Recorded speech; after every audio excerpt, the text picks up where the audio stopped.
Hello বন্ধুরা, have a good day. তো ভিডিওটা করার সময় হ্যাভ এ গুড ডে আমি আজকে ভোর 5:20 উঠেছি, 5:30টায় আমি গ্যাস ধরিয়েছি। এই বিউলি ডাল করলাম। হ্যাঁ, বিউলি ডালটা খেতেও ভীষণ ভালো হয়েছে। পটল ভাজা আর ধোকা আর করেছি কচু শাক। কিন্তু খুবই দুঃখের সাথে জানাতে হচ্ছে যে আমি যে অ্যাপে গিয়ে ভিডিওটি বানিয়েছিলাম আজকে, সেটা যে আবার 5 মিনিট হয়ে গেলে পর ডাউনলোড করে নিয়ে নেক্সট ভিডিওতে যেতে হয়, সেটা আমার জানাও ছিল না, আর আমি করিনি। তার জন্য তারও মধ্যে কী হয়েছে, এই কচু শাক এত জ্বালিয়েছে, একে আজকে পিটাই করলাম।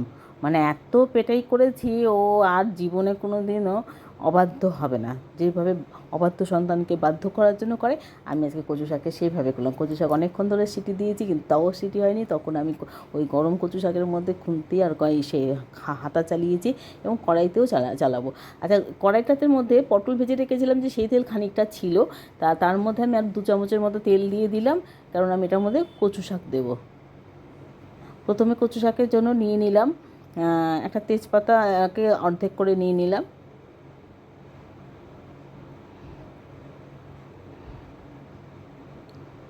আচ্ছা, শুকনো লঙ্কা দিলাম, একটা শুকনো লঙ্কাকে অর্ধেক করে দিয়েছি, আর দিয়ে দিলাম সাদা জিরে ফোড়ন।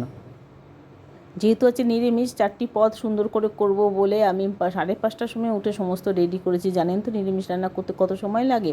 আচ্ছা, কচু শাকে দেবার জন্য নুন রয়েছে, আর এখানে রয়েছে হলুদ আর লঙ্কার গুঁড়ো, আর আদাটা আমি ঘষে রেখেছি, এটা পরে দেবো, এটা এখন দেবো না।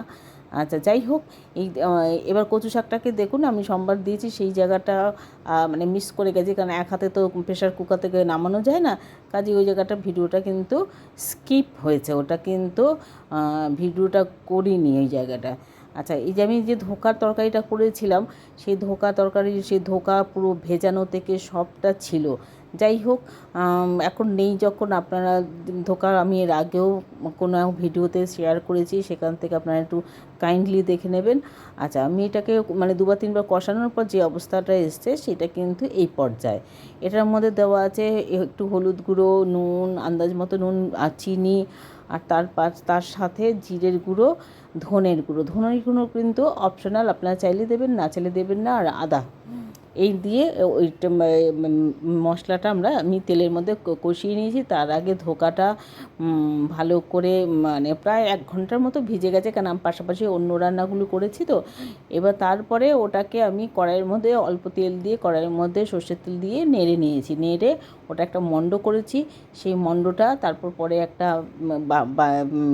ডিশের মধ্যে তেল লাগিয়ে সেটাকে একটু চ্যাপটা করে চেপে দিয়ে সোনপাপড়ি যেরকম হয় সেরকমভাবে করে টুকরো করে নিয়ে সুন্দর করে ভেজে নিয়েছি। দেখুন, এই যে লাল লাল করে ভেজে নিয়েছি। এবার মশলাটা, এই যে ঝোলটা হয়ে গেছে, ঝোলটা ফুটিয়ে নিয়েছি যতটা আমি ঝোল রাখবো সেই পরিমাণ মতো। আচ্ছা, আর একটুখানি গরম মশলা অবশ্যই দিতে হবে। নিরামিষ তরকারিতে গরম মশলা না দিলে ভালো লাগে না। এই ঝাল টাইপের যে জিনিসগুলো, যেমন ধরুন এই যেমন এরকম ধোকার ডালনা বলে, আমরা তো বাঙাল, আমরা ধোকার ডালনা বলি না, আমরা ধোকার তরকারিই বলি। আচ্ছা, যাই হোক, এবার আমি নিয়ে নিয়েছি নারকেল আর আদা। আচ্ছা, 2টো লঙ্কা আমি ফেলে দিলাম, যেহেতু লঙ্কার গুঁড়োটা একটু নেওয়ার সময় বেশি পড়ে গেছে।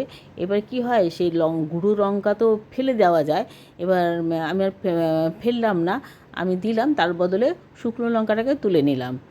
আচ্ছা, এই যে ধোকাটা এই অবস্থায় যখন ফুটে আসবে, তখন আমি এটাকে বন্ধ করে দেবো। আমি যে লুকটা দেখিয়ে দিয়েছি, দেখুন, বিউলির ডাল, আচ্ছা, কচু শাক, পটল ভাজা, আর ধোকাটা তো আগেই গেল, কাঁচা লঙ্কা সব রেডি করে রেখেছি। এবার এই যে ধোকার ফাইনাল লুকটা দেখে নিয়েছি। আচ্ছা, লাইক, কমেন্ট, সাবস্ক্রাইব, পরামর্শ সব কিন্তু দেবেন, আমি এর জন্য অপেক্ষা করব। বিউলি ডালে দিয়েছিলাম সাদা জিরে আর শুকনো লঙ্কা ফোড়ন, আর পটল তো আপনারা জানেনই।